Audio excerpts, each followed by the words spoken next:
La espada de Damocles. Conduce Pablo Veloso.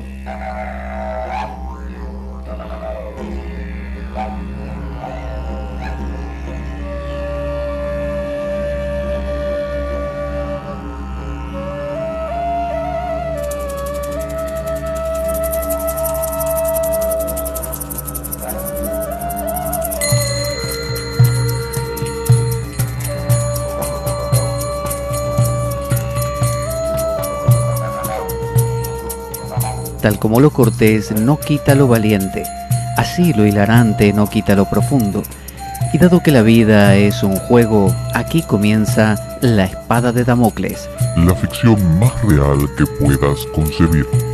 La espada de Damocles es un programa que por mera falta de objetividad cree ser diferente. Personajes mitológicos salidos de los más profundos avernos. Leyendas escabrosas y sin sentido. Curiosidades inquietantes e inútiles. Historias antiguas malversadas por nuestra incapacidad de entendimiento. Y cuentos carentes de profundo significado. También pretenderemos sin el menor éxito entender al ser humano en toda su dimensión. En suma, si quieres desperdiciar tu vida, aquí comienza La espada de Damocles, la ficción más real que puedas concebir. La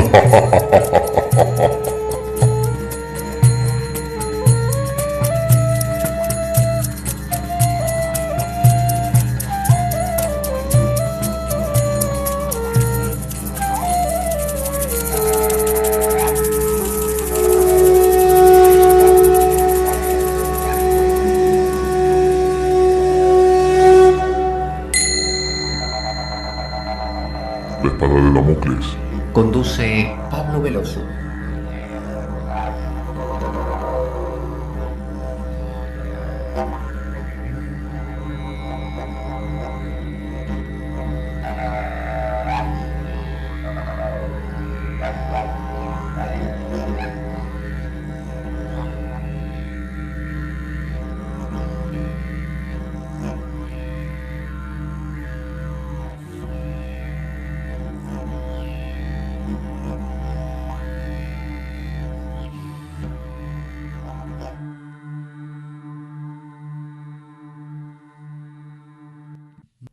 Aquí estamos domingo por la mañana, horario de misa.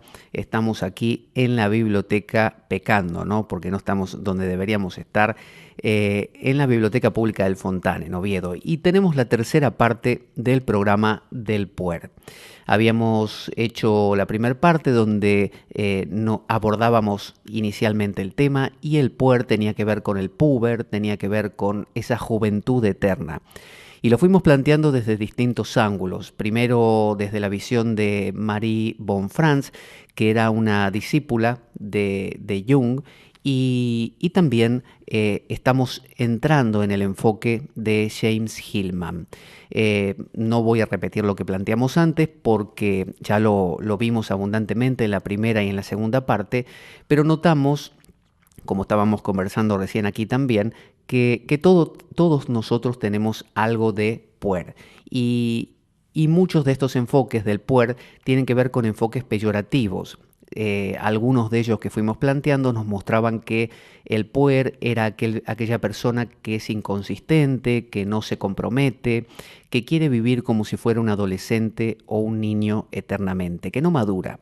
Pero también vimos ayer, en la segunda parte, que había una versión del puer que parecía ser súper madura, parecía ser una persona completamente seria, una persona aparentemente adulta, lo que llamaríamos un puer adaptado. Y sin embargo, seguía siendo puer. Era una persona que había básicamente matado, sacrificado a su niño. Y vamos a ver en esta tercera parte el aspecto positivo del puer. Porque no se trata, este recorrido que estamos haciendo, de superar al puer en el sentido de dejar de ser ese niño y convertirse en un adulto serio, solemne, protocolar, que cumpla con las cosas, que asuma responsabilidades, pero que haya matado a esa espontaneidad mágica y maravillosa que a veces vemos reflejada, por ejemplo, en libros como El Principito, de un autor francés, cuyo nombre es difícil de pronunciar, y que bueno, nos muestra por un lado esa inocencia espontánea del niño y por otro lado también esa superficialidad que a veces muestra al Principito cuando se vuelve irritable, por ejemplo. Así que vemos que hay esa ambivalencia en el puer. Todos nosotros somos el arquetipo del puer nos habita.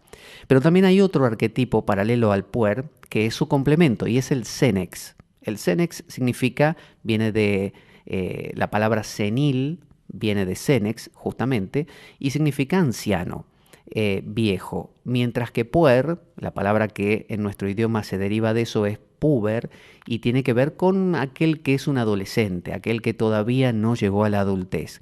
Entonces, el puer por un lado, el niño, y por otro lado el anciano, el senex, son dos polos. Pero como siempre en la vida no se trata de optar, no se trata de que uno sea una cosa o la otra, sino que tal como sucede en los mandalas astrológicos, se trata de un y, esto y lo otro. Entonces se trata de ser el puer, pero también ser el senex.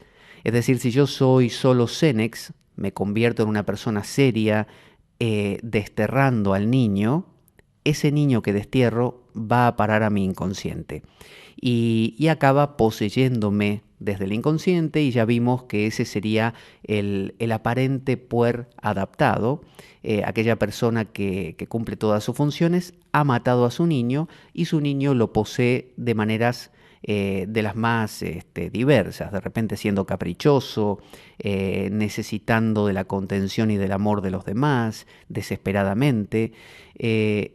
Siempre lo otro va a estar en el inconsciente. Entonces, de la misma manera, si me posiciono en el puer, el senex va a ir a parar a mi inconsciente y en el fondo voy a ser duro, voy a ser anquilosado como un anciano, aunque sea el puer, ahí vemos ese adolescente, aunque tenga 40 años, que pretende ser libre, pretende de que nada lo ate, pero en su libertad es estructurado. Es decir, nadie puede tocarle, dentro de su libertad, sus estructuras, ¿no? Él dice que es libre, que no cae en ninguna estructura, sin embargo, él es rígido en su libertad, en sus estructuras de libertad. Por lo tanto, inconscientemente está siendo poseído o comido por el senex, por el anciano. Entonces, el puer interior, el niño interior, es el self, el ser en potencia. Recordemos que Jung decía que si la vida es como un gran mandala, bueno, hay un centro, como en la carta natal astrológica. Ese centro es el self, el ser. Y él decía que el proceso de la individuación, el proceso de ir equilibrando y fluyendo con toda esta expresión de arquetipos, no se trataba tanto de tomar partido por un lado o por otro, sino por centrarse, por encontrar ese equilibrio en el medio. Cosa que Hillman no está tan de acuerdo con esto, sino que le ha dado ese vuelco del que hablamos alguna vez, que consiste en tampoco tomar posición, pero sí dejarse arrastrar de ese centro hacia los laterales tantas veces como eso suceda. No oponer resistencia a la, digamos, a la habitación o inhabitación, se diría, de los arquetipos hacia nuestra vida. Es decir, permitir que nos arrastren, permitir que se produzca una armonía en el movimiento. Y en ese movimiento hay aprendizaje. Pero el aprendizaje ocurre siempre desde el niño. Aquella persona que mata a su niño, aquella persona que se vuelve un niño superficial, en cualquiera de estas ocasiones, pierde la posibilidad de ser ese puer eternus, ese niño divino, y se convierte simplemente o en un niño que no se compromete o en un anciano que se anquilosa, habiendo matado o pretendido matar a su niño. Entonces vemos en las mitologías del mundo personajes como Jesús, Krishna, Dionisos también, que tienen su faceta de niño. Y a lo largo de los siglos y de los milenios seguimos todavía adorando al niño Jesús, por ejemplo, al niño Krishna. En la India hay una de las formas de Krishna que es el bebé Krishna, y se cuentan historias de él, muchísimas, la gente se enternece, lo mismo el niño Jesús, que mucha gente adora específicamente al niño Jesús, y cada Navidad, cuando se da ese nacimiento, nos da esa ternura del niño y la idea de que algo nace. Es decir, el niño sigue existiendo en nuestras vidas. Y es por eso que en las películas nos encantan las personas que son como ese puer eternus. A veces en sus formas distorsionadas, como hablamos ayer, como el James Bond que nunca se compromete con ninguna chica, el James Bond que es especial, es un agente especial, como ningún otro, es narcisista. Bueno, lo elegimos aunque sea como sustituto del que debería ser. El que debería ser es el niño divino, es aquel héroe que realmente sí rompe estructuras, sí mata dragones y realmente alcanza aquello que es la individuación, alcanza la posibilidad de desprenderse de la madre. Y hablamos ayer de que la madre no necesita ser una madre buena, puede ser una madre cruel y mala. En cualquier caso, es buscar una independencia. Y eso solo puede lograrse a través del niño. Pero vamos a examinarlo con más detalle. La puerilidad, ¿no? El ser pueril, significa, habla de esa superficialidad del niño. A veces el que mata a su niño se corroe por dentro y a eso en la alquimia le llaman el lobo, ¿no? El lobo en la alquimia es esa fuerza corrosiva, lunar, que nos come por dentro porque hemos matado algo muy vital dentro de nosotros. Entonces Jung dice que el niño divino es un mediador. ¿Se acuerdan esa figura que habíamos creado de que aparecía José, María y el niño en medio? Ese niño es el que después se va a convertir en el héroe. La historia de Cristo es la historia de un héroe. Es la historia de alguien que crece, que pasa vicisitudes, que es tentado por el diablo. Esa tentación es como una invitación a volver, como diciendo, ¿para qué vas a ser tú si, se acuerda que le decían, arrójate de este risco, los ángeles van a venir a salvarte, está en las escrituras, convierto estas piedras en panes, ¿no? Tú puedes hacerlo, tienes ese poder. Es decir, busca el camino fácil, ponte bajo el ala de tu madre, vuelve a su redil. ¿Para qué vas a iniciar un camino independiente? ¿Para qué vas a buscar un trabajo? ¿Para qué vas a crecer? ¿Para qué vas a golpearte si con mamá estás mejor? Entonces, esas tentaciones del diablo, de Satanás, tienen mucho que ver con la fuerza lunar de una madre que quiere volver a su hijo, a su útero, ¿no? Volver a la tranquilidad. De hecho, cuando aparece la Virgen María en una ocasión donde Jesús está ahí con sus discípulos, viene la Virgen María con sus hermanos, con sus hijos, otros hijos, hermanos de Jesús y hermanas, y la Virgen, quiere hablar con él, así que habla con los discípulos y le dice, avísenle que aquí está su madre y sus hermanos. Y Jesús responde a los discípulos, decidle quién es mi madre y quiénes son mis hermanos. Los que hacen la voluntad de mi Padre son mi madre y mis hermanos. Es decir, ese es un corte, es decir, no pertenezco a esto, necesito una independencia, necesito romper, necesito cortar con eso. Y ese es el camino del héroe. Entonces el niño, el puer, es aquel que nace del seno de la madre, pero necesita erigirse como un héroe. Y es un equilibrador. Por un lado está José, como el sol, aquello en lo que el héroe va a convertirse, la figura de padre, y por otro lado está la madre, la mamá, la que le da todo, obviamente, pero de la cual tiene que desprenderse. Entonces Jung afirma que esa potencialidad es preexistente, que todo niño que viene al mundo ya trae dentro de sí, toda persona trae dentro de sí la potencia, la posibilidad de alcanzar la individuación. O sea, somos seres para la individuación. Somos seres que estamos hechos para luchar la batalla del desprendimiento de lo cómodo. Es decir, somos seres que nacemos contenidos y que la vida nos expulsa. Diría Heidegger que estamos arrojados arrojados al mundo. Cuando nace un bebé, no solo nace con dificultad y con dolor, sino que no puede evitarlo. El bebé no puede quedarse dentro del útero eternamente.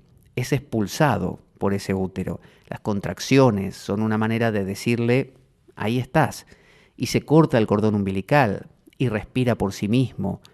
Y hay un intento siempre de regresar a la madre, de quedarse en sus brazos, de no querer caminar, de no querer emprender el viaje solo, ese niño que no quiere comer a menos que la madre le dé la comida en la boca, ese adolescente que no se anima a dar el paso de conseguir un trabajo en algún momento porque con la madre o con los padres está más cómodo. Es decir, esa ruptura es algo que siempre se nos propone.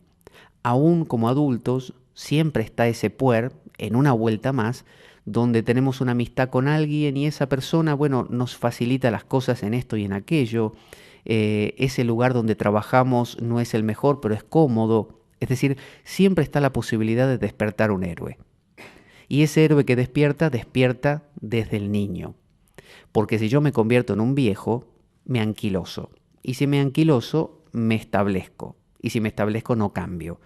Pero si fuera todo tan fácil, podríamos simplemente osificarnos, volvernos como de hueso, y la vida no nos molestaría más. Seríamos como una especie de árbol seco. Pero desgraciadamente no es así.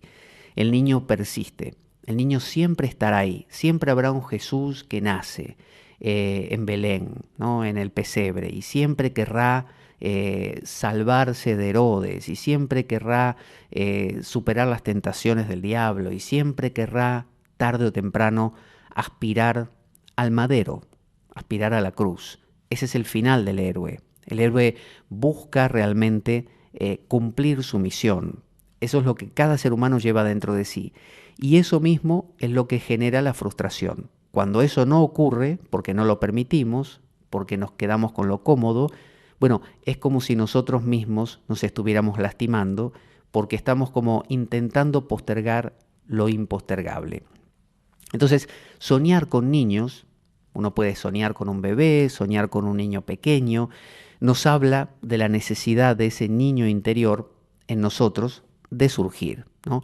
Cuando uno tiene sueños con un niño sobre todo desvalido, un niño que le pasan cosas, que llora, que quedó ahí a la vera del camino, bueno, nos habla de que nuestro niño tiene muchas ganas de aparecer, de surgir. Normalmente el proceso ocurre así. Lo inconsciente, que es la madre, la gran diosa, ¿no? O Yahvé, el Dios que crea la humanidad, o la Virgen María, ¿no? Si queremos dentro del mito cristiano, da a luz un bebé, da a luz a alguien, así como la vida nos da a luz a nosotros. Ese bebé trae la potencia de integración, trae la potencia de potencialmente llegar a ser todo, llegar a ser alguien, desprenderse, cortar el cordón umbilical. Ese es ese Jesús que nace en el pesebre, con todo eso en potencia, porque podría haberse coartado, podría haber dicho Jesús, no, mejor me quedo de carpintero acá con José, con María, tengo mi plato de comida asegurado, tengo un trabajo, ¿para qué me voy a ir a lugares tan lejanos? Vivo en Galilea, que es una provincia olvidada, ¿qué me voy a ir a Jerusalén, por ejemplo? Que es como la gran urbe donde nadie me conoce, donde voy a tener desafíos tras otros, donde están los maestros de la ley, gente preparada, de ciudad. Yo soy gente de campo, más rural. ¿Qué voy a hacer ahí? ¿Por qué no me quedo acá y vivo feliz? Pero no, él y el mito, y por eso nos atrae ese mito, él decía, quiero cumplir, ¿no?, lo que decían los salmos, ¿no? Por eso a cada rato decía, esto sea, o en los evangelios dice, esto lo hizo para que se cumpliera lo que decía el profeta Isaías cuando dijo, no sé, tal cosa. O al final de su camino en el madero cuando dijo, todo está cumplido. Es decir, hay un sentimiento en todo ser humano de que debemos cumplir unos ciertos pasos. Como decía Hillman, esa bellota que todos somos, con esa pretensión de convertirse en roble. ¿Una bellota puede no convertirse en roble? Claro. Una bellota puede quedarse en bellota, una semilla puede quedarse en semilla. Mucha gente se queda a mitad de camino porque quiere, porque le es más fácil. Y alguien diría, bueno, esa vida es más conveniente. No hacen tanto esfuerzo, no tienen que contradicciones.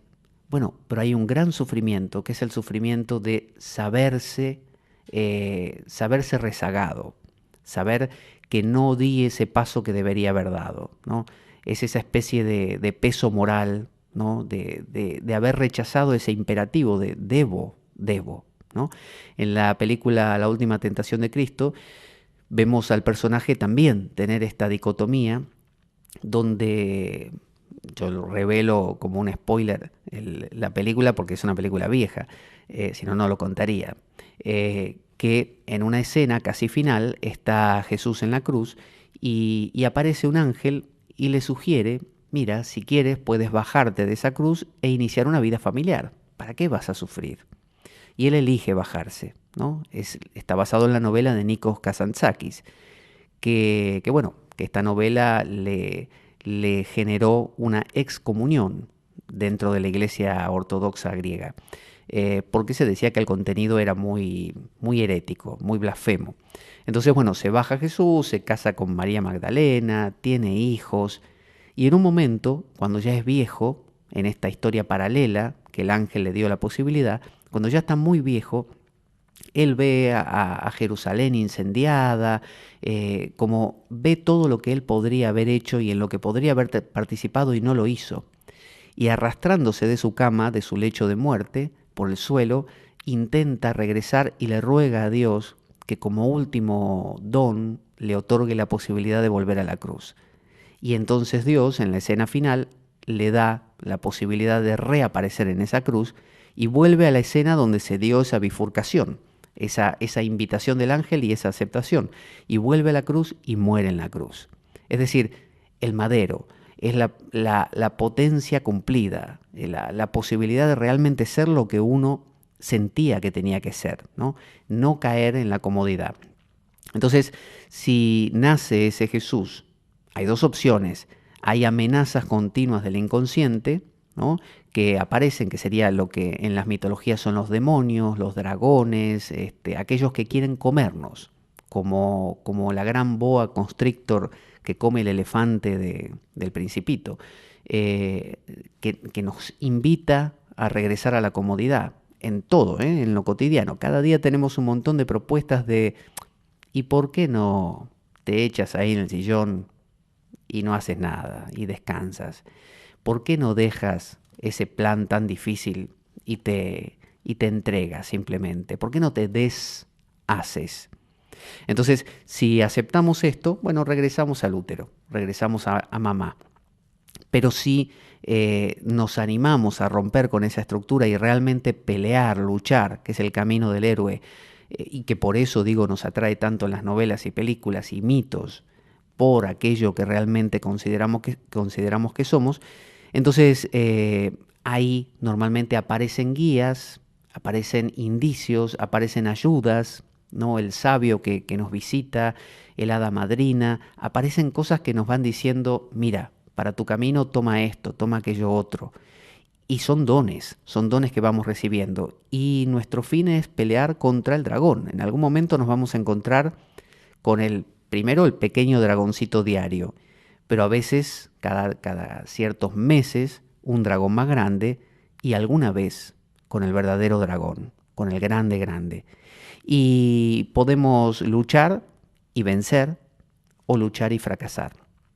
Si fracasamos, caemos en una espiral a veces de desánimo y volvemos a veces temporalmente y a veces permanentemente al útero de la madre, a la tranquilidad y a la comodidad otra vez. Y si vencemos, realmente nos convertimos en un héroe y nos identificamos con la conciencia, ¿no? Ser consciente es una lucha. El ser humano es un ser para la lucha. Es un ser que existe luchando. Persona que deja de luchar muere. Es decir, todo este cuerpo está en este momento luchando contra la desintegración. La fuerza de la entropía, la fuerza del vacío, es mucho más grande que la fuerza de la identidad. La identidad es una lucha continua por ser. Yo necesito continuamente hacer algo para saber qué soy. Donde yo pierdo las fuerzas y dejo de hacerlo, desaparezco. Entonces, es verdad que el héroe tarde o temprano regresará a la madre, pero el drama de la vida es decir, y bueno, como decía Unamuno, si lo que nos espera es el vacío, hagamos de ello una injusticia, ¿no? Y también citaba eso de opponere draconem prehendere vitam est. Es decir, luchar contra el dragón es crear la sensación de estar vivo, ¿no? Crear la vida. Hay que luchar contra el dragón para existir. Quien no lucha directamente no sabe que existe, por lo tanto no existe. Entonces, el puer está continuamente en esa dicotomía de volver al inconsciente a través de esa inflación. Yo hablaba de la inflación, de hincharse. Inflarse significa como cuando uno lo inflan diciéndole qué bueno que uno es. Bueno, uno puede inflarse con la actitud de niño, identificarse con la actitud de niño y decirle a mamá, soy tu hijo, aquí estoy y voy a ser por siempre tuyo. Si uno hace eso, uno se ha identificado con la figura del puer, del niño, y no del héroe. Es un niño que en lugar de haber evolucionado a héroe, evolucionó a más niño y se ha quedado pegado a la madre y no ha desprendido. O también puede ser que haga lo otro, que es crecer y ser una conciencia separada de la madre, separada de lo inconsciente. Entonces recordemos eso, ser es luchar, dejar de luchar es desaparecer. Entonces, el puer, habíamos visto en ocasiones anteriores, podía ser el puer neurótico de complejo materno que podía rebotar, ya lo aclaramos muy bien, entre el don Juan superficial, el solterón que no se quiere comprometer, el homosexual que rechaza la posibilidad de encontrar una figura femenina. Ya lo aclaramos en el día de ayer en mucho detalle las distintas posibilidades dentro de la homosexualidad y esta discrepancia que hay, que alguien me planteó de que si la homosexualidad era una patología, y lo aclaré en el día de ayer muy bien, en el programa anterior, por eso remito a eso, para que no se genere confusión. Y también la actitud de zombie, que es el adaptado, el que ha matado a su niño interior. Pero por otro lado, que es lo que queremos destacar, el lado positivo del puer, el lado potencial que permite convertirse mañana en el héroe y que no puede venir de otro lado más que del puer, del niño, es el juego lúdico con lo inconsciente, son los arquetipos, ¿no? El puer es un arquetipo, fluir con el arquetipo del puer y generarse entonces el niño divino. El niño divino ya no es el niño superficial que quiere quedarse con mamá. Es un niño que nace de mamá, pero sabe cuál es su destino. Sabe que el final de la carrera es la individuación, la identificación con el self. Y fijémonos que cuando decimos identificación con el self, no quiere decir fusión en el self. Porque fusión en el self es otra vez la madre. El héroe no es alguien que desaparece en el vacío del suñatá budista o del nirvana o del brahman absoluto y deja de ser, sino que es alguien que aún todavía siendo conoce al ser. Es decir, desde su individualidad, desde su identidad, todavía no tanto personal, sino ya transpersonal, puede captar desde sí mismo, sin desaparecer, esa totalidad. Si él se fusionara, como el Buda cuando alcanzó la iluminación, si no hubiera regresado como el Bodhisattva, bueno, se hubiera fundido en la madre otra vez. Porque la madre está al principio y al final. La madre es el útero supremo. Uno nace de un útero y muere en otro útero que es el ataúd. Es decir, uno empieza y acaba igual. Uno tiene la posibilidad en el medio de ser un alguien. Temporalmente, siempre gana la madre. Tarde o temprano el dragón nos come. Pero la posibilidad está en el medio. Lucharé y emergeré y me mantendré como un ser individual o viviré muerto, viviré comido. Esa es la opción. Esa posibilidad siempre nace desde el puer. El puer está siempre en el medio.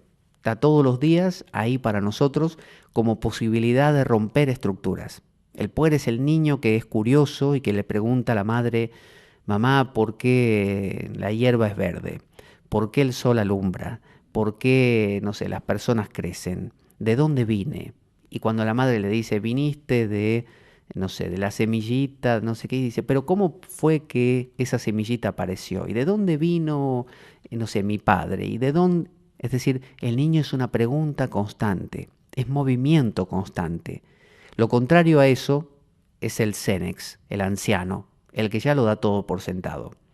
La vida siempre que da cosas por sentadas y la vida siempre que sabe, muere, desaparece. El único que pregunta y está en marcha es el niño. Por eso el puer es la invitación a moverse. Como decía Antonio Oliver Montserrat, que me lo pasó un oyente y que me parece muy muy bueno y acertado sus intuiciones, él decía que un hombre, un ser humano, es un ser en movimiento. Un ser que se queda quieto, que deja de ser nómada, directamente no es humano. No es humano. No tiene ese estatus. El estatus de humano implica el movimiento. Entonces, la Madre Divina, el útero, es lo que llamaríamos el sol negro en la alquimia, el sol negro, o la luna, ¿no? La luna negra, la luna que no se manifiesta, mientras que el niño divino es el sol de mediodía. Entonces el sol de medianoche y el sol de mediodía, ambos polos son la madre y el niño. Entonces la Madre Divina, La espada de Damocles. conduce Pablo Veloso. El niño, cuando va creciendo, se va relacionando con distintas madres si es que hace el camino hacia el héroe. Primero va a ser la madre Eva, ¿no? Aquella madre del inicio. Luego va a ser la madre Helena, como Helena de Troya, aquella figura que rompe un poco estructuras, pero que todavía es muy de este mundo. Por otro lado está María y Sofía, como la sabiduría, que es la figura más grande del ánima, ¿no? De lo femenino, que es con lo que el héroe finalmente puede llegar a relacionarse. Entonces el héroe es el que equilibra, si es que lo logra, la vida prosaica. La vida prosaica es la vida cotidiana, la de trabajar, la de cumplir, la de asumir responsabilidades, que eso es el puer adaptado, cuando finalmente nos doblegamos y nos adaptamos a cumplir normas. Y cuando digo cumplir normas no se refiere a que yo acepte un trabajo determinado o que acepte ponerme una corbata. Significa cuando acepto que hay verdades. Por ejemplo, cuando me detuve. Si yo acepto que la verdad está en el cristianismo y su pregón, en el budismo y su pregón, en el comunismo y su pregón, o en lo que fuera, me quedé quieto. Si yo hago eso, soy un puer adaptado. Soy alguien que aceptó que las cosas son así y asá y hay que acomodarse a ellas. Y niego el cambio, niego el movimiento. Eso es una vida prosaica. Entonces ahí tengo la familia, la sociedad, el cuerpo, ¿no? El cuidado y el culto del cuerpo, el estatus, ¿no? Y eso implica presiones, sensación de obligación, de exigencias sociales, que son aceptadas. Ese es el puer adaptado, ese es el muerto. Es una persona muerta, ya hablamos ayer, es como un zombie y normalmente vive de los demás. Necesita acudir a aquellos que están vivos, así sea viendo una película, así sea relacionándose en pareja, en amistad, con personas que sí tengan niño. El niño es necesario. Donde quiera que esté, lo buscamos. Vivimos de él. Si no lo podemos vivir en primera persona, nos acercamos a otro que sea como un niño. Por eso es que nos fascina la figura del niño, no solo en el niño que nace, no sé, de esa pareja amiga nuestra, sino el niño real, sino también a todo aquel, aún siendo un Don Juan, aún siendo el carismático vendedor que sabemos que nos está estafando, pero que nos habla de una manera y nos ensalza de una manera que nos parece encantador. Bueno, esa es la actitud de niño. esa capacidad de romper estructuras, de ser divertido. Y vamos igual con ese vendedor y le compramos porquerías y cosas que no nos sirven porque nos encanta esa frescura que tiene, esa inocencia. Cuando se le pregunta a una persona qué espera de su pareja, normalmente se dice, bueno, que sea, las mujeres dicen que sea simpático, chistoso, no sé, sorprendente, que me sorprenda es decir, que sea un niño, que sea un niño.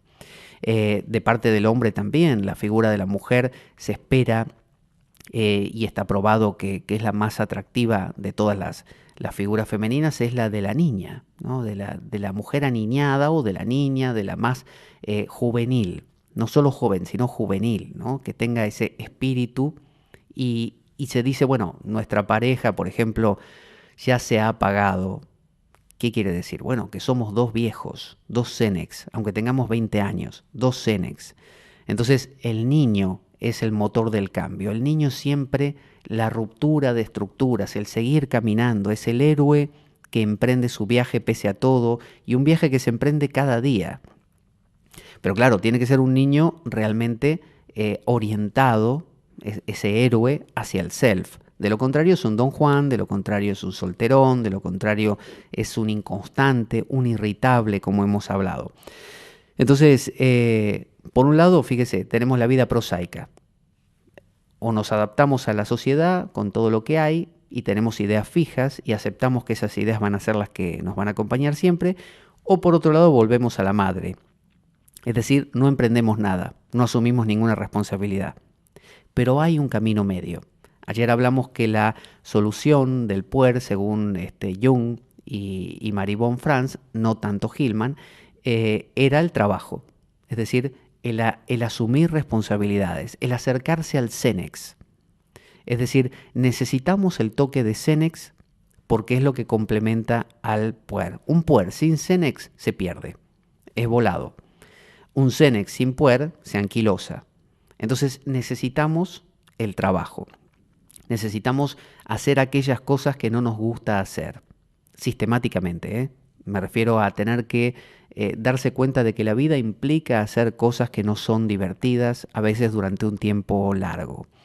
Entonces esa es la figura de la cruz. La cruz en la mitología cristiana representa eso, representa el no me gusta, pero lo tengo que hacer.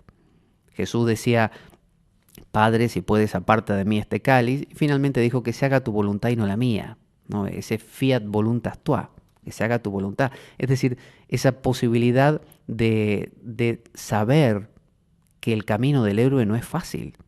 Ser Aquiles, ser, no sé, cualquier héroe, Arjuna, ¿no? Dentro del Bhagavad Gita de la India, es mucho más difícil que ser un niño de mamá en su casa. O que ser un adaptado. Es mucho más difícil, porque el camino se va haciendo al andar, hay que ir viendo por dónde es. Hay dificultades, hay sorpresas, hay cosas difíciles. Eso es la cruz. Entonces, la forma que tiene la Virgen, ¿no? de querer recapturar a su hijo y decirle a Jesús, vuelve conmigo, ¿no? Como cuando lo fue a visitar y él dijo, ¿quién es mi madre y mis hermanos? ¿Quiénes son? Sino aquellos que hacen la voluntad de mi Padre. Es decir, él podría haber dicho, bueno, está bien, mamá, ahí voy, esperamos un minuto que termino de predicar acá y voy. ¿Cuál es la forma que tiene la madre de traernos de regreso? Bueno, pulsiones inconscientes, no solo el sentirse cómodo volviendo a estar bajo el ala de la gallina, de mamá, sino también pulsiones de culpa. ¿Qué estás haciendo? ¿Quién te crees que eres? Haciendo vida propia. Y si te estás equivocando, ¿por qué no apuestas a lo seguro? ¿Por qué no vuelves aquí con mamá? ¿Me vas a abandonar? ¿Me vas a dejar? Esa especie de doble vínculo que hablábamos ayer en el programa también, de por qué no haces. Y por otro lado, no lo hagas, si no es para ti o no estás preparado todavía. Entonces, el héroe tiene que jugar con eso. Veo que en las películas de héroes siempre el héroe tiene esas contradicciones de estaré haciéndolo bien, ¿por qué dejé a mis padres? Al final estaba mejor en casa. Los judíos cuando salieron de Egipto se quejaban ante Moisés a cada rato y le decían, al final en Egipto, después de todo teníamos buena comida, teníamos techo, Aquí estamos en el medio del desierto, no tenemos ni qué comer, no tenemos casa. Entonces es el precio de la libertad. El camino medio es la autoinmolación del ego prosaico. El ego prosaico, el ego cómodo que se adapta a las cosas, bueno, hay que autoinmolarlo, lo tengo que quemar. En pos del niño divino, que es el proyecto de la unión con el self. Entonces, el héroe nace de una madre, de lo inconsciente. Ahí tenemos Jesús naciendo de María, como dijimos, Krishna, que nace de dos madres. Hay héroes que tienen dos madres. Krishna nace de Devaki y de Yashoda, tiene dos madres. Como también Dionisos, que tiene dos madres. Tiene a Semele, que era una ninfa, y después vuelve a nacer de Proserpina o Perséfone. Es decir, dos madres, dos cualidades diferentes, ¿no? A veces es una madre un poco más luminosa y otra un poco más oscura, cada una es diferente. Perseo, que nace de Dánae, y así vemos que cada héroe emerge de un seno materno y su historia finaliza, o lo matan o se sacrifica. Normalmente hay un sacrificio del héroe. Si el héroe muere de viejo, digamos, es un héroe que no es héroe. El héroe verdadero es aquel que sabe ir hacia donde la vida se le va a complicar. Entonces, el héroe se independiza individuándose, siendo él mismo, ¿no? Y para eso necesita morir, sufrir, ¿no? Necesita mutar. Es un héroe, cualquiera de nosotros, que necesita conocer la idea de sacrificio.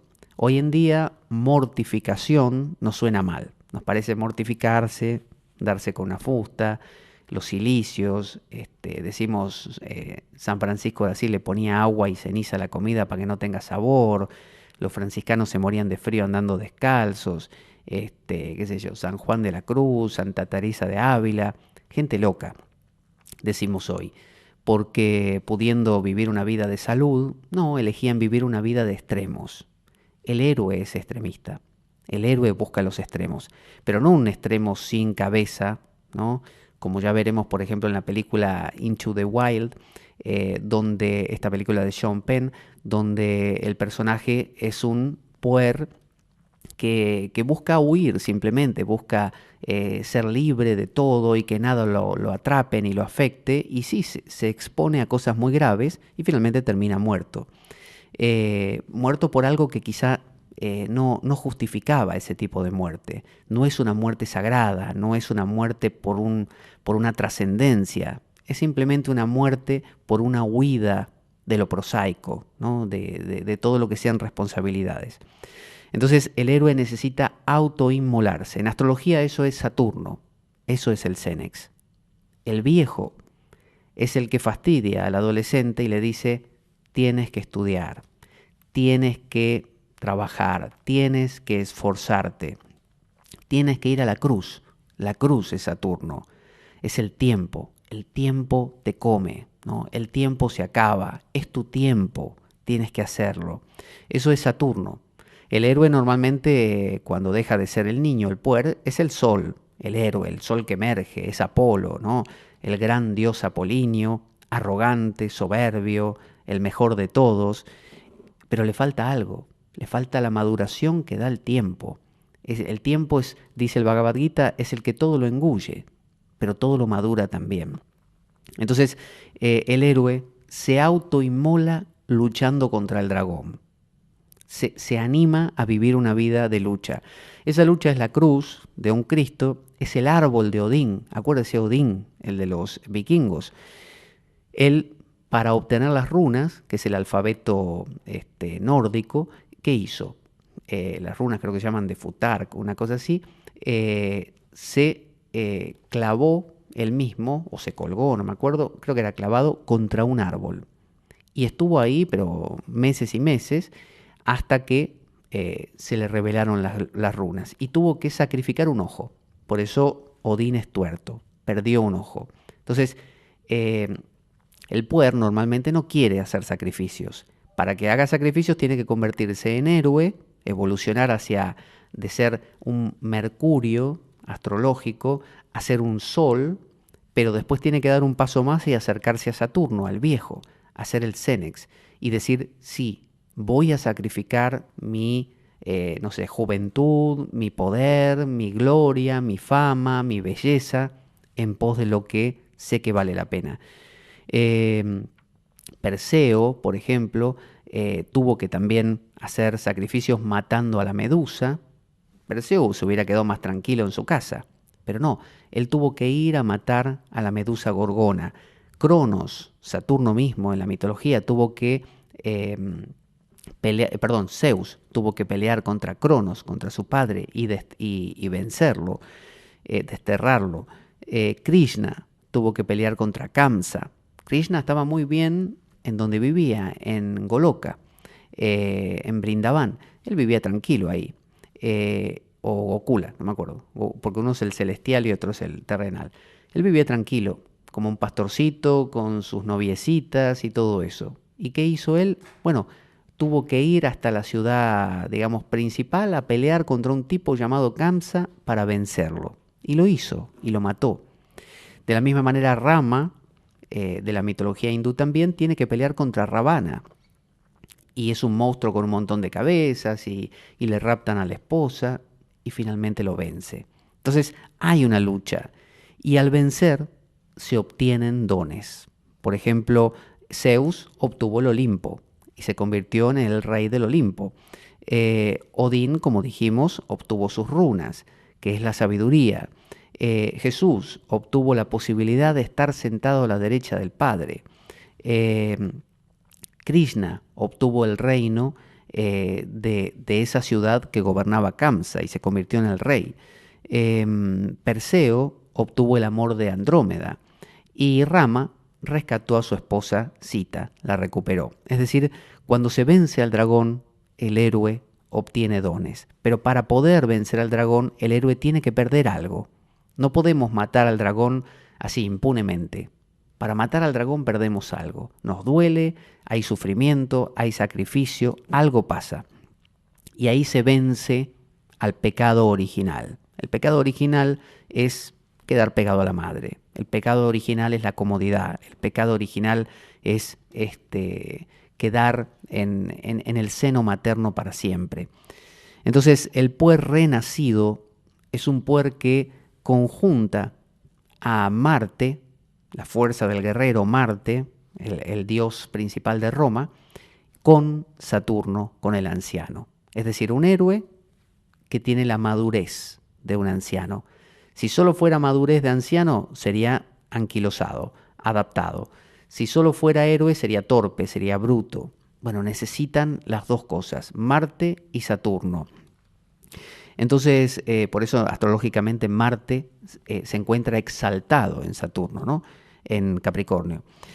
Ese es el verdadero hijo de la diosa. Y ahí el héroe tiene una relación nueva con la diosa. Ya ahora la diosa, el dragón, ya no es el dragón, ya no lo come. Ahora el héroe ha vencido al dragón, pero nunca vencer al dragón es matar al dragón. Normalmente en las películas cuando muere el malo, no muere, queda como por ahí flotando, no se destruye. Ahora el héroe lo incorpora, obtiene sus dones, su fuerza. El héroe sabe que tarde o temprano eso va a volver. Entonces, salir de la diosa como comedora y relacionarse con la diosa como la madre divina. Y ahí aparecen las figuras, ya sea de Kali como la diosa trascendental, o la Shakti o la Shekinah de los judíos, es decir, como esa energía femenina que todo lo impregna, Maya, que se convierte, la gran ilusión que se convierte de Mahamaya, la energía que me engaña, en Vidya Maya, la energía de la sabiduría. Entonces hay una relación nueva con la madre a partir de ahí, incestuosa. Es decir, una relación casi como de marido con la madre. Y la madre inconsciente entonces, que intentaba envenenar al puer, paralizarlo, con culpas y todo ese tipo de cosas, el puer forja ahora un ego, y fijémonos eso, un ego. No es que desaparece su ego y queda como flotando en un miasma, porque si no sería otra vez presa de la madre. Y el puer se da cuenta de algo muy, muy curioso, que es que las imágenes que vive y él como puer o como héroe no es una figura personal, es transpersonal. Es decir, el inconsciente colectivo, lo psicoideo, es algo que nos trasciende. No soy yo ya un héroe personal, no es Cristo muriendo en la cruz porque se llama Jesús de Nazaret. No, ahora es el sacrificio para el mundo. Y además Cristo se da cuenta de que Él no se está sacrificando porque es algo que le ocurre a Él como miembro de la provincia de Galilea. Es algo que es un imperativo que lo trasciende. Por lo tanto, el arquetipo de Puer, el arquetipo de Senex nos impulsan. Entonces, en los sueños, lo inconsciente muchas veces se manifiesta como mujer. Soñamos con mujeres en distintas posiciones, por eso están las figuras de las moiras, las diosas del destino, las parcas, también Cloto, Láquesis y Átropo, que son las que cortan la cuerda del destino de las personas, las erinias, las horas, son figuras femeninas que van apareciendo en nuestros sueños y nos indican nuestra relación con lo femenino, seamos hombres o mujeres, da igual. Y nos damos cuenta a su vez que estamos sumergidos en un mundo de figuras arquetípicas que no controlamos. Yo no controlo realmente cuándo la madre me va a comer con más intensidad, cuándo voy a poder emerger como héroe. No es algo tan voluntario, sino que es algo que ese Buda que se sentó e hizo un voto solemne de estar ahí hasta la iluminación, en el fondo no fue una decisión personal. Ese Buda es hijo de un colectivo, de su familia, de su cultura, de su tiempo. Por lo tanto, descubrimos, el héroe descubre, que ya no es hijo de una familia, sino que es hijo de la historia entera. Por lo tanto, deja de ser un individuo personal. Ahora es transpersonal. No deja de tener identidad, pero su identidad, significa ser idéntico a, ya no es soy idéntico a Pablo Veloso, el hijo de fulana y fulano. Ahora soy idéntico a el puer, el Senex, los arquetipos en general. Soy eso, soy esa totalidad. Puedes sumarte al nuevo grupo de Telegram de la Espada de Damocles. Para eso solo tienes que descargarte la aplicación para el sistema operativo que tú utilices en el móvil o en el ordenador, en la computadora. Una vez que te lo descargas, puedes, llenando los datos que te pide, entrar y buscar mi alias, que es Pablo Veloso, y una vez que lo encuentras me dices: hola, ¿qué tal? Soy fulano o fulana de tal y quiero entrar en el grupo de la Espada de Damocles. Inmediatamente te envío un enlace de invitación y ya estás dentro del grupo. Es un grupo donde compartimos material, donde vemos las últimas novedades de la espada y donde nos conocemos entre nosotros los damocleanos. Un grupo muy divertido, muy profundo, muy valioso, realmente Te va a gustar. entonces el karma, que aparentemente hasta ese momento era personal, ya no es personal. Ya me doy cuenta que yo no soy el que controlo mi vida, porque yo como ente individual jamás existí. Lo que existió siempre es un movimiento de arquetipos que aparecen en mi vida, se constelan, unos empujan a otros, unos duran un tiempo, otros emergen después, y se produce un gran drama cósmico. De la misma manera que si yo aparezco hoy naciendo en esta familia, voy a estar inmerso en cierto drama familiar del cual voy a formar parte. Y ya estoy formando parte desde que abrí los ojos, o respiré, o estaba gestándome en el útero. Bueno, de la misma manera soy parte de un drama nacional, de un drama, no sé, occidental, de un drama mundial, de un drama a nivel, no sé, sistema solar, galaxia, universo, totalidad. Por lo tanto, ¿dónde pongo yo el punto para indicar que yo controlo algo ahí? En ningún lado. Por eso el karma no es un karma nunca personal. El karma es un karma de la totalidad de lo que existe. Por lo tanto, la idea de individuo, como yo, fulano de tal, el héroe que mata al dragón y yo me siento feliz de tener ahora la condecoración, desaparece. Por eso el pecado de Ibris, que decían los griegos que era el peor pecado, el pecado de la arrogancia, desaparece también. Porque no fui yo el que me convertí en el héroe que murió en el madero de la cruz, sino que fiat voluntas tua, hágase tu voluntad, no la mía, no hay mi voluntad. Entonces, todo problema personal que hasta ahora me aquejaba, mi sombra, mis miedos, mis angustias, me doy cuenta que es colectivo. Por empezar, es de toda mi familia.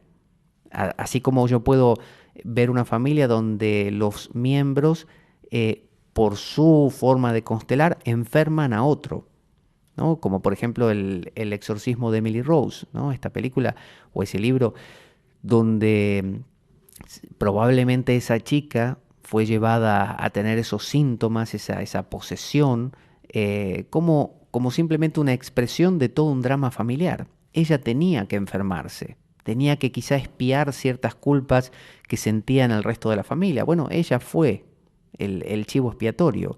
Hay chivos expiatorios todo el tiempo. Hay hijos que necesitan que su madre se vuelva violenta y la vuelven violenta, pero no son ellos los que la vuelven violenta, es todo el drama que se constela de esa manera. Entonces deja de haber malvados y buenos, ya no los hay, ya todos son igual, en tal caso, entre comillas, de culpables. Entonces, si a mí me mata un asesino o si yo mato a otro, en el fondo es un drama de la totalidad. Claro que si voy a un juzgado y explico eso, voy a ir preso igual. Pero a lo que voy es que la concepción de estas cosas, cuando se las ve desde lo psicoideo, desde lo grande y no ya del subspecia temporis, de lo pequeñito, bueno, empiezo a notarlo de esta forma y cambia la forma de vivir. Ya lo decía Jung con ese ejemplo que alguna vez dimos de la luz ultravioleta, infrarroja, ¿no? Es decir, lo ultravioleta, los arquetipos, las ideas que aparecen en mi mente, trascendentes, y lo instintivo, mis ganas de comer, mis ganas de hacer el amor, mis ganas de dormir, mis ganas de, no sé, pelearme con otro, esos instintos todos responden al mismo movimiento arquetipal, expresado de distintas formas. Y casi como que en el medio hay una especie de yoicito pequeño que dice, yo estoy haciendo esto, yo estoy haciendo lo otro, ahora quiero comer, ahora quiero dormir. Pero en realidad ya hablamos muchas veces que ese yo simplemente es un referente que existe, lingüístico, a los fines de poder transmitir a otros supuestos entes cosas, relatos, recuentos de cosas que pasaron o van a pasar, es decir, la creación del tiempo. Pero bueno, ese es otro tema. Entonces, vemos que cuando nacemos hay factores causales, ¿no? Que son las influencias conscientes e inconscientes de todos los que entran en contacto con el niño. Entonces, somos el producto de las influencias de lo que esperaba nuestra madre, nuestro padre de nosotros, los tíos, los hermanos, todos esos, ¿no? Conscientemente o inconscientemente. Pero también hay factores, influencias perinatales.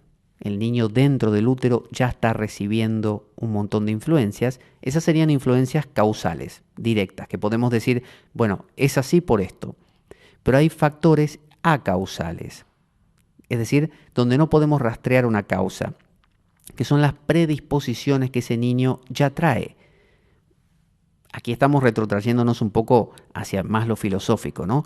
Donde ese niño ya viene a la vida con un trasfondo familiar, un trasfondo social, un trasfondo mundial, ¿no? Que lo empuja a ser lo que potencialmente puede ser. Cuando no es eso o cuando no se esfuerza por llegar a ser aquello que se supone que debe ser, es lo que Heidegger llamaba un ser inauténtico. Y ahí es donde se paga el precio de ser una persona adaptada, pero que postergó su heroísmo, como el Cristo que se baja de la cruz de Nikos Kazantzakis.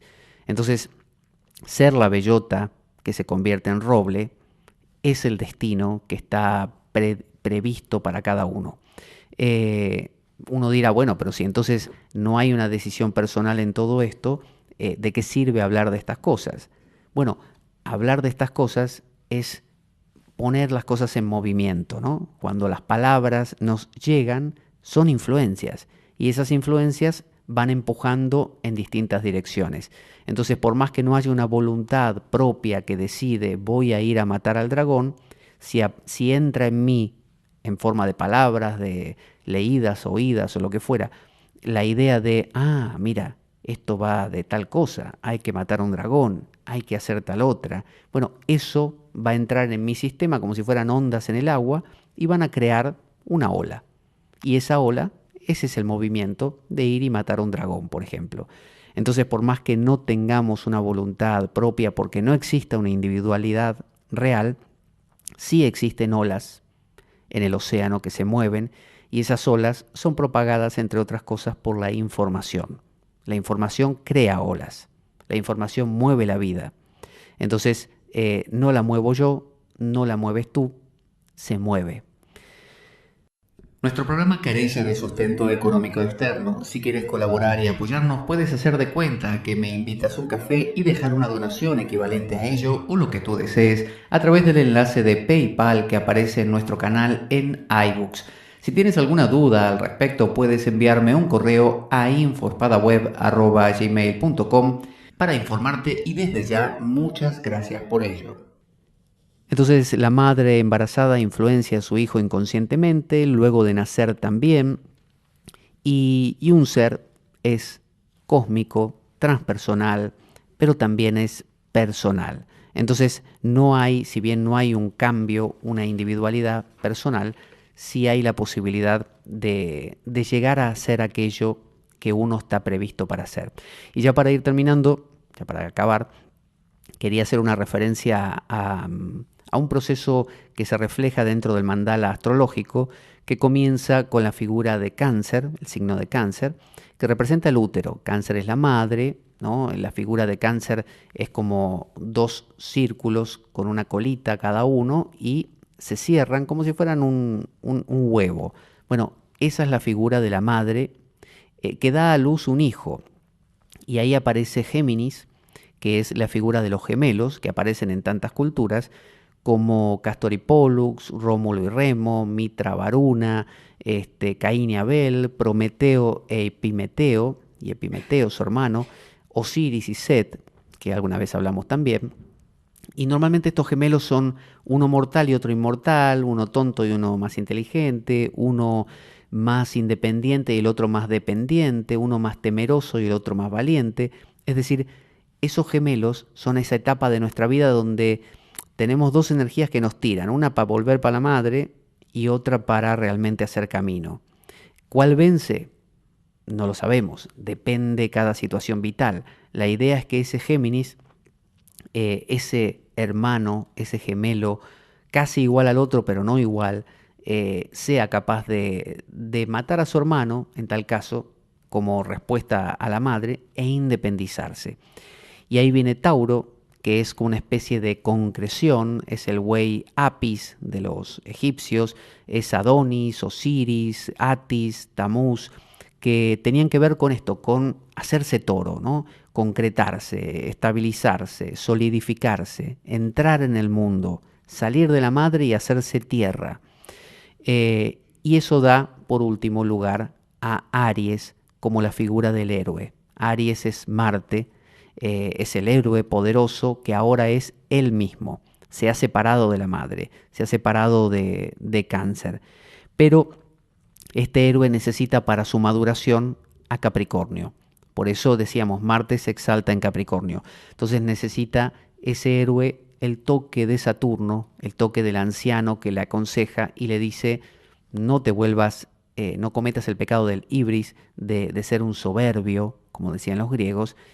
No intentes como Belerofonte alcanzar el Olimpo volando sobre el lomo de Pegaso, sino que céntrate donde estás, trabaja desde donde estás, sacrifícate, aprende a ceder, y ahí aparece ese sabio que aparece en todas las películas, que va ayudando, al igual que el mago, ¿cómo se llama este? Del Señor de los Anillos, Gandalf, que va ayudando a madurar a Frodo, por ejemplo, que de otra manera es torpe o tiene sus arranques, y así en cada novela o película vemos que hay un sabio más viejo normalmente, con más experiencia, que ayuda a que los bríos de ese adolescente se vayan reencauzando. Por eso Cáncer como la madre, Géminis como la posibilidad divergente de volver o de arrancar, Tauro como la concreción, pero todavía muy patosa, muy lenta, Aries como la posibilidad realmente de ser la punta de lanza que inicia un viaje, pero con el toque de Capricornio que le da la madurez necesaria.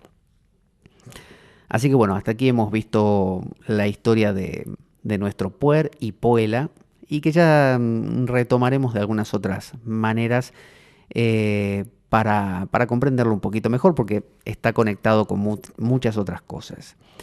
Para descargar nuestros programas grabados, puedes hacerlo a través de nuestra web www.espadaweb.blogspot.com. Puedes comunicarte a través de Twitter, @PabloJVeloso, enviarnos un correo a info@espadaweb@gmail.com, donde puedes contarnos opiniones, preguntas, sugerencias. También puedes participar y sumarte a nuestro grupo de Facebook llamado La Espada de Damocles. Puedes compartir nuestro programa libremente por la red y también subirlo a tus propios canales. Pero sobre todo, ¿sabes qué? No te lo puedes perder.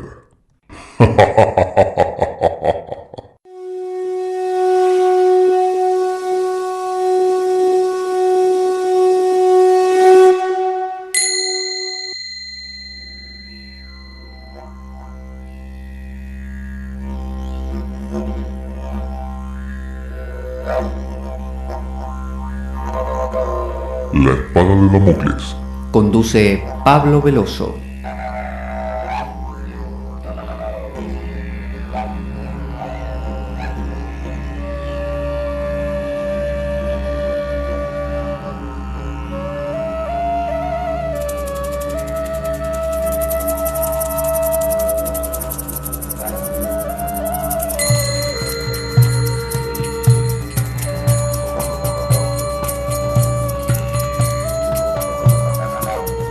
Y dado que la vida es un macabro juego, concebido por una mente perversa, únete a nosotros en nuestro próximo programa, cuando escuches las siguientes palabras. La Espada de Damocles, la ficción más real que puedas concebir. Buena vida para todos, buena semana y... ¡Avanti Damocleanos!